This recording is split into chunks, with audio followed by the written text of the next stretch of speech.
ပြည်ကိနဲ့နေစတိုင်ပေါ့ခုလောလို့ပါတော့ညတ်တော့မယ်ဆိုရင် front side point ကနေဒီမှာ top point ရှိမယ်ဒီမှာ goal point ရှိမယ်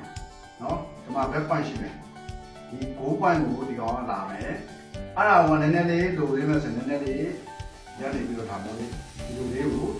back point နားအထိကိုစီးလိုက်မယ်စီးပြီးမှဆိုရင်ကိုအောက်ကတွေကိုဓာတ်တွေကိုလုံးဝ shape ပေါ့နော် shape ကိုပြပြလေးထိုးမှထားတယ်ထိုးပြီးပြီဆိုမှ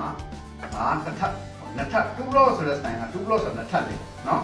အဲ့လိုပြီးပြီဆိုမှအပေါ်ကတော့တယ်လို့ဘယ်တော့ထားမှလဲဒီကဒီမှာဒီသူကအရှည်ကအလဲဝဲထားမှဆိုတော့တော့သွားမှာပဲပေါ့ဒီကတားတယ်ဒါမှမဟုတ်တော့မှာလဲဝဲသွားမှာဒီကတားတာတော့သွားမှာလို့တော့သွားမှာဒါလဲဝဲတော့သွားမှာတကယ်လို့အရှည်ကြမယ်ဆိုတော့ဒီညခုံတော့သွားမှာ2 block မှာကျတော့ဒီဘေးကိုအရဆွဲပြီးတော့ဒီဘေးကိုဒီလိုရဆွဲပြီးတော့ညက်တာပဲများတယ်ဒီလိုရအောင်ပြီးတော့ညက်တာပဲများတယ်ဒီလိုရအောင်နော်ဒီလိုဆွဲပြီးတော့ဒီညက်တာများတယ်ဒါမှသူကအောက်ကိုကျတဲ့အခါမှာဒီလေးနဲ့ကျနော်ဒါမှသူကအဓိကတော့အပေါ်ကိုတိတ်မသွားဘူးနော်